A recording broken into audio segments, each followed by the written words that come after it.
Guys, this race proves something today. Proves something really big that we just have to get out of the way right now. Darlington deserves 2 dates, hands down. It deserves to be the first race of the playoffs, hands down. 2 years in a row. We have chaotic races with chaotic finishes at Darlington, and we had a hell of a race yesterday in the Xfinity Series. This is now officially my new favorite track. It's no longer Texas. It was never Texas, but anyway, let's go ahead and get ready for this video.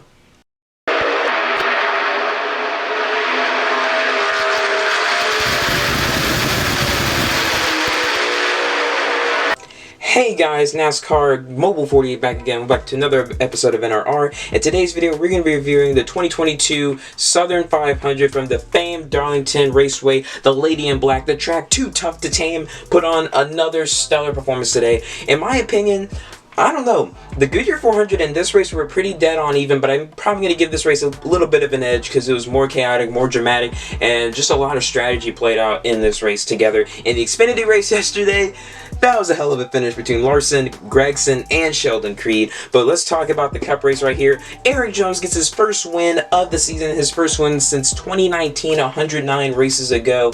Hamlin ends up getting second, and Bell getting a top 5, while their other two teammates had unfortunate things go their way. Sort of reminiscent of how it's been for Joe Gibbs Racing when it came to like the end of the race in New Hampshire and Nashville, but we'll get into all to that later. But anyway, before we go ahead and begin, I'm going to talk about what we're going to be reviewing. We're going to be looking at our top 10 finishers of this race, then we're going to be rating the race, then we'll talk about our biggest story of the race, follow that up with our drivers of the day, and then ended off looking at the playoff grid going into Kansas, coming out of Darlington, so going into the second race of the round of 16. So without further ado, let's go ahead and dive on into this review.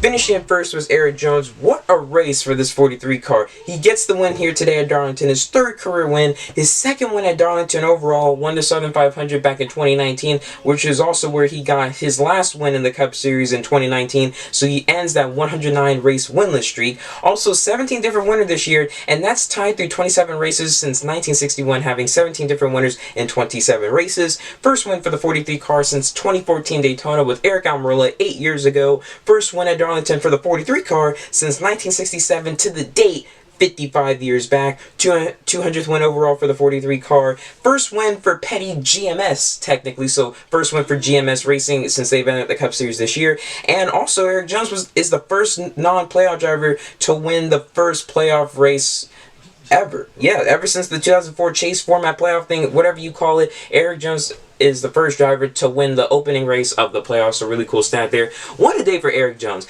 This race kind of reminded me of how Ross Chastain was in last year's Southern 500. Chastain looked like a driver that he could compete with. Like, he finished third in that race. He looked like one of the best non-playoff drivers throughout the race all day. Same thing with Erik Jones. Now, you can probably say, yeah, Truex looked better than him. McDowell was starting to shine here and there. But Erik Jones, and Bubba Wallace too, but Erik Jones, you can't count him out. Literally, when all of his top 10s at Darlington were from JGR, those are some pretty big stats you cannot mess with. So I cannot wait to see what Erik Jones can do in this 43 car next year. They're going to be lit up. Ugh, man. If only Erik Jones made the playoffs and won today, he'd be in the round of 12 just like that. But things happen. So hopefully he can make the playoffs next year. But what a race for Erik Jones. This is his first top 5 finish since the second Atlanta race. So another cool stat there. It's been a while since I've seen Erik Jones in the top 5. But really cool win for the 43 car. Hopefully we can see some more momentum and growth out of this team before the season ends. But what a shot. This is a sign to them, or sign to the other competitors, that watch out for this team next year. They are looking dangerous. And so is that 45 car for 2311 Racing. But don't take away from this 43 car. Is he back? I think so.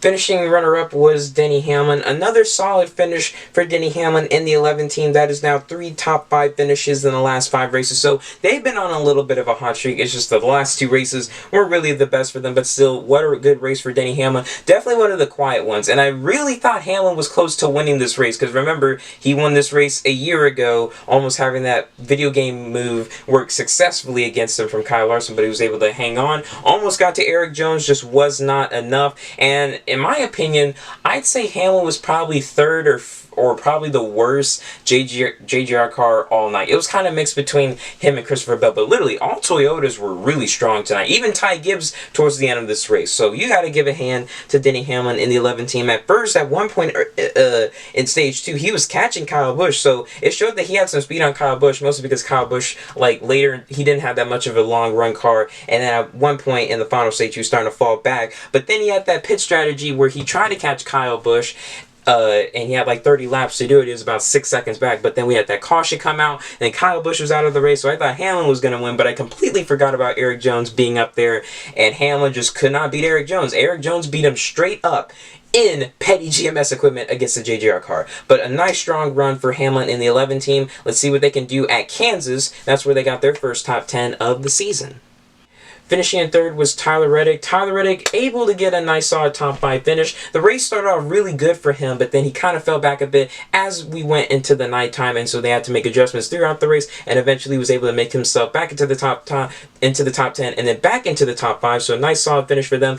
Third straight top 10 finish in a row for the A team. So they're on a little bit of a hot streak. So they should be looking good going into Kansas, because they were running really well at Kansas last year until they had some tire issue throughout the race. But that was the Tyler Reddick bad luck earlier in the season before he got his first career win. So hopefully they can put that behind them and move on going into next week. But a nice solid run for the A team. Let's see if they can continue their momentum. Finishing in fourth was Joey Logano. Joey Logano was looking really strong earlier in the race, but then at one point when Byron was able to catch Joey Logano, and then Logano had a slow pit stop around the mid portion of stage 1, it was not looking really promising. They did not win the first stage, and they were kind of struggling a little bit. They were still running pretty well, like top 15, so they still had a pretty strong car that was capable of winning the race. They definitely had the best Ford car by far, but just was not enough to compete with the other JGR cars, not even with Eric Jones. So did kind of suck, and it was a bit disappointing for Logano trying to go back-to-back at Darlington. Wasn't able to make it happen, but just like with Tyler Reddick, he was kind of falling off a little bit as we started to shift into the nighttime, but then he got a little bit better as the race progressed and went on, and able to bring home a nice solid 4th place finish. So can't be disappointed with that for Joey Logano, even though he won the pole today. But a nice solid finish for them. Also, they've been a little bit of a hot streak themselves too. That is now 5 top 10 finishes in the last 6 races. So Logano, nice momentum going for them, and they're headed to probably one of their best mile and a halves, Kansas, next week.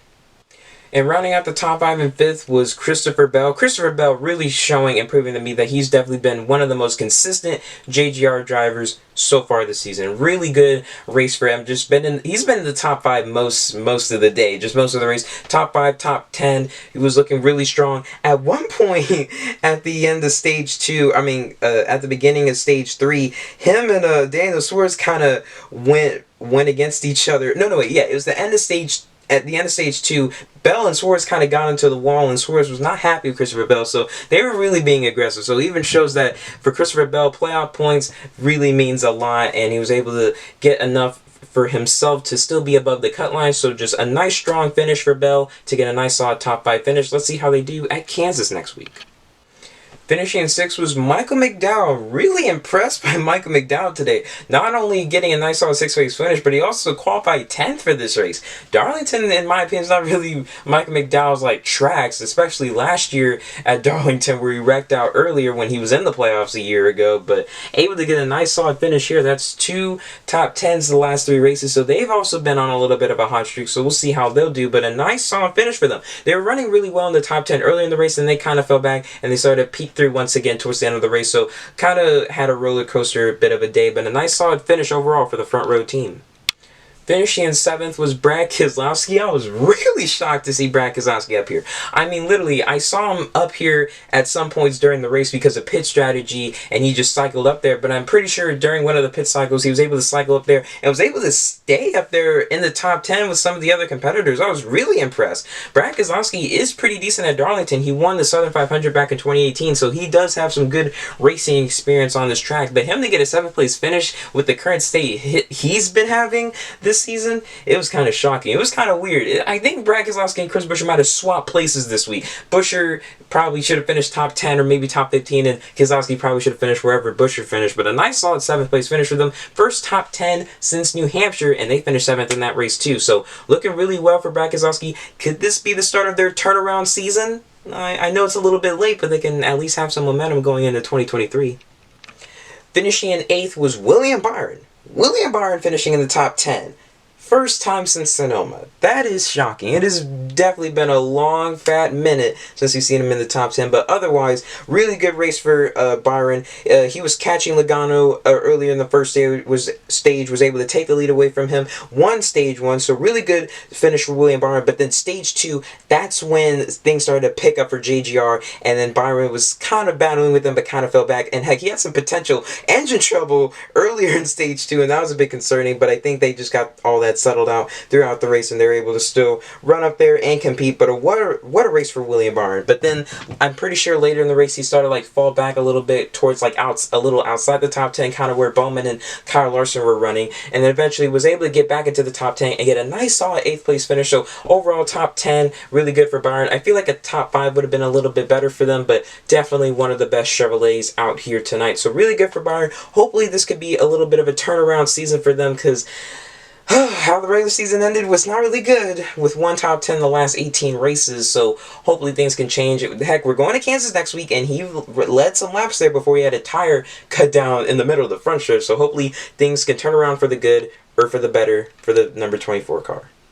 Finishing in 9th was Kurt Busch. Oh wait, not Kurt Busch, Bubba Wallace. That's right, Bubba Wallace ran in the 45 car today. He's running in the 45 for the rest of the season to try and catch that Owners' Championship for 2311 Racing. And what a strong run for Bubba Wallace. Literally, Bubba Wallace has turned things around the second half of the season. Literally, it has just been really good for this 23-45 team, whatever you want to call them. But nice solid finish to the regular season, and a nice hot start to the playoffs for them. I mean, I know they're not in it, but nice hot start to the last 10 races of the season for the number 45 team. Qualified really well in the top 10. I started 8th in this race, and he was just running in the top 10 mostly early in the race. Then he kind of fell back a little late towards the race, was kind of running like 15, 16, but he was moving his way through the field and was able to get a nice solid 9th place finish. So nice solid top 10 finish for Bubba Wallace and the number 45 team, his first top 10 since the heartbreaker back in Michigan. But hopefully things can turn around for the better for this team. And heck, we're going to Kansas next week, and that's where he got 8th last time we were there. So watch out for them to be a nice solid competitor.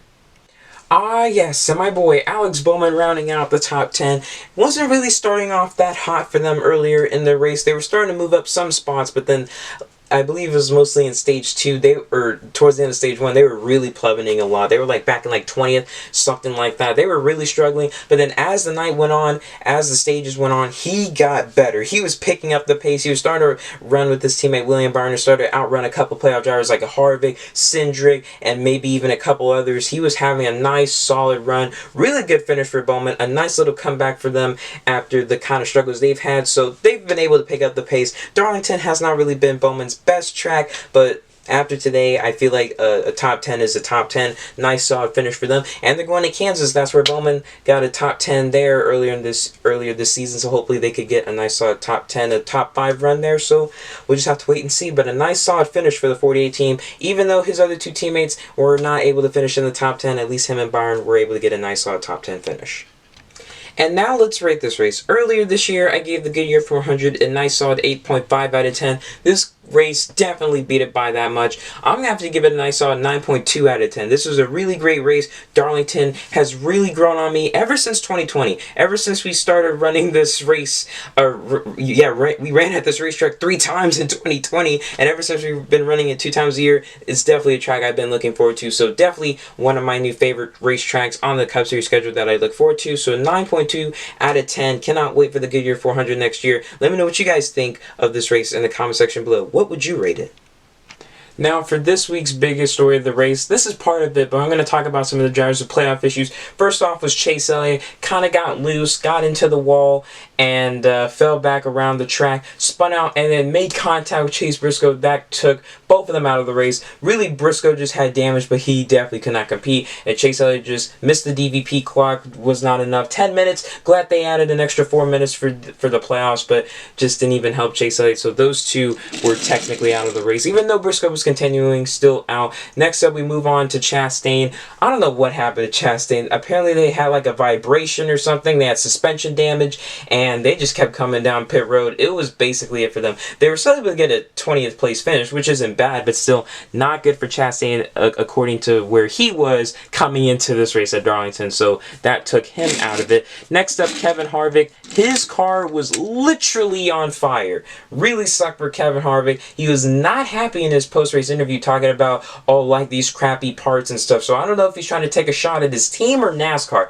Probably taking a shot at NASCAR, because if we can go back to the Chris Buescher incident back at the Indy Road Course, a little bit of contact into that exhaust pipe caught that car on fire, and then Buescher wasn't even allowed to leave his car. Well, he could, but if he did, he would be out of the race. So those were the incidents right there for Harvick. So it did suck for him, but taking shots at NASCAR, so hopefully NASCAR is paying attention, because Harvick's been really critical about them and their safety, and now them and their parts. And then finally, Daniel Suarez, he's had his issues today. I don't know really what to make of it. Really, Suarez was having a really bad day to start off, and especially in qualifying, he failed inspection a few times, like 3 times, had to go a lap down after they took the green flag, and then he was making his way up throughout the field once we got later into the race, but then he had a costly pit road penalty that kind of put him behind the 8 ball, able to finish like, I believe, like 18th or something like that, but still not that good enough for Suarez. What could have been if he just did not make that silly mistake? So at the end of the day, you got to put that on Daniel Suarez. So that's only part of biggest story of the race. Let's actually get into the juicier news. Hope you guys like my videography in that last clip. It's a work in progress, but it'll get better. Anyway, now on to this next story. It's mostly JGR going from hero to zero within the last 30 laps, because within the last 30 laps it all started with Mark Truex Jr. having power steering trouble. Just what a heartbreak for Truex. He's led so many laps throughout the night, had a really fast car, looked like he was going to be the non-playoff driver to win this first race of the playoffs. Just was not meant to be. Just power steering issue. He was really frustrated, really upset. Looked like he was about to cry in that one, but just, you hate it for him, with him just missing the playoffs, and he's been 4th in the regular season standings. Just wasn't enough for him to get a win throughout the season, and just, yeah, really upsetting for him. And then literally later, out of nowhere, and speaking of nowhere, Cody Ware was the cause of one of the incidents. Definitely a night to forget for him. 3 incidents in one race, and 2 of them were for a caution. Anyway, back to that. Kyle Busch, under caution. Engine goes out. Smoke coming from the exhaust pipes.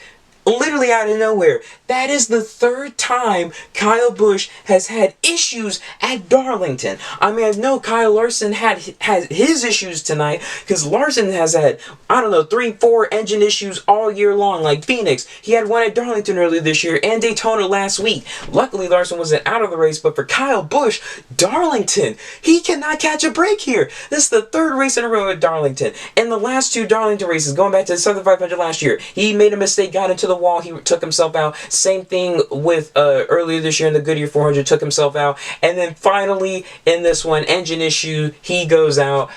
You cannot make this crap up. Kyle Busch has the worst luck at Darlington. He has not won here since 2008. Oh man, terrible, terrible luck. And then that just happening. JGR goes from here to zero whenever these two are running up front. Let's just take a flashback to Nashville. Nashville, that one was their fault, okay? Because when it came down to the end of the Nashville race, Truex and Kyle Busch, they shouldn't have pitted. You don't pit when you're going to restart with 5 laps to go at Nashville and it's hard to pass. So that was definitely, most definitely on them when it came to that. So that's a moment when JGR went from hero to zero. This one at New Hampshire, that's when Truex looked like he was going to win the race, but then he, I don't know, I think it was a bad strategy as well. Same thing for him and Kevin Harvick, and that took them both out of the race. And then finally, this one, you cannot blame them.